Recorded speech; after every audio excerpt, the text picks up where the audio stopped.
Hey everybody, welcome back to Scanless Bob. We're going to talk about a little bit of Skyrim Basics. This is a game that I absolutely love. Makers is Bethesda, and this game's, if you like Fallout 3, you're going to love this game. So here's a couple of quick basics. So what I'm going to talk about is using your map and a couple of different little things you should know, and that is when going to your map, I like to go to Riverwood when I started out. You can see the White Run is right there. That's where you start. Riverwood's a nice place to go because you can store some of your stuff and nobody messes with it. Fort Graymore, if you're with the Imperials, you can go get another horse if you die. And when you get the chance to go to Understone Keep for the Deliver the Dwarven Helmet, it's a good place to go. The other one, Markoth, is a good place to go. There's a little side mission on the abandoned house. Anyways, this is what my guy looks like. So, wearing some armor. Here in Riverwood, your horse appears there.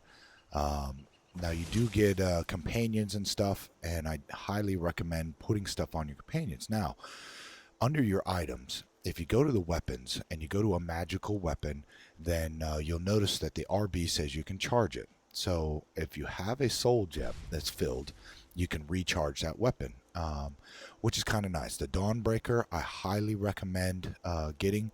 I found it. It's to the left of Solitude in the Temple of Medina, I think it is. Very good against undead. So some of the other things that you'll see is under your shouts. I like to use a lot of times the ice form.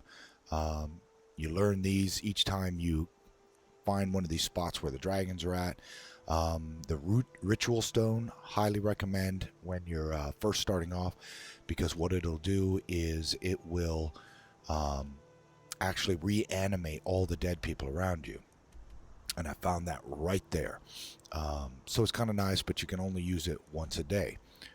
So it's within, your starting point early on. So here is one of my companions, Yola, and what I found is if you give them good armor, they will wear it, and this helps keep your companion alive a little longer. They automatically put on what's best. You give them good weapons, and they will also use those good weapons. They're good for carrying things. I think when you first start off, you have the chance to run with Lydia for a little while, which is pretty good. I wound up running into Yola near Understone Keep, and I've decided to keep her. So another thing about Riverwood here is you've got the Sleeping Giant Inn, which you meet Delphine for the missions for the blade. Well, once you start to get in with her, she takes you into this back room, which has a secret door. And when you go downstairs, there's two chests in there. And one of the things that I do is I stored everything in that chest. Nobody seemed to mess with it.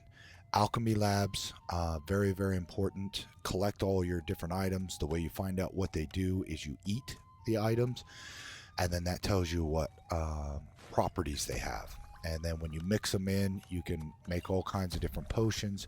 Very nice, very helpful. Fortify heavy armor, fortify light armor, regenerate health.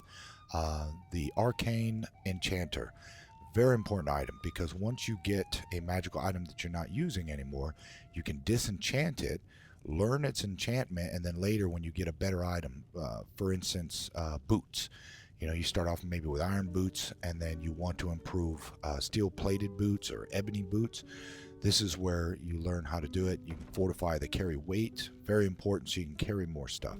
And then you pick a soul gem. The higher the soul gem, the higher that you can enchant that item. So it's nice to be able to do that. Plus, you work on your skills. So that's kind of the basics.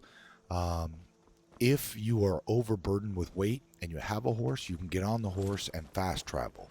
Cannot stress that enough, because you start carrying too much stuff, or you want to go back and sell something. Get on your horse and fast travel back to where a good blacksmith is.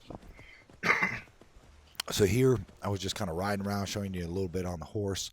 Um, Then a dragon appeared, so I wanted to kind of catch this. I was really hoping to be able to do the finishing move on the dragon. This is before I finished the main quest.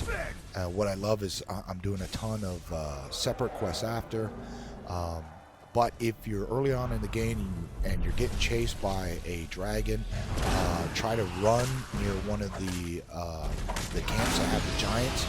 Let the dragon and the giant kind of duke it out, sit in the back, maybe shoot some arrows.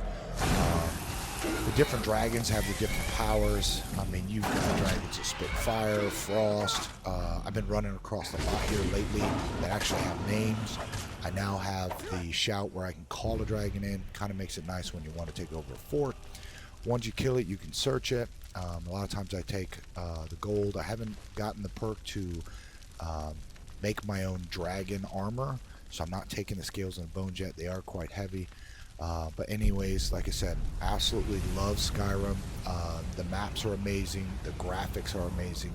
The missions are awesome because you can kind of jump off of the main one to do side missions. Level yourself up a little bit. Pay blacksmiths to train you, people to train you in archery, all that good stuff. Anyways, this is my Skyrim intro. I hope you liked it, and we'll talk to you later. Bye-bye.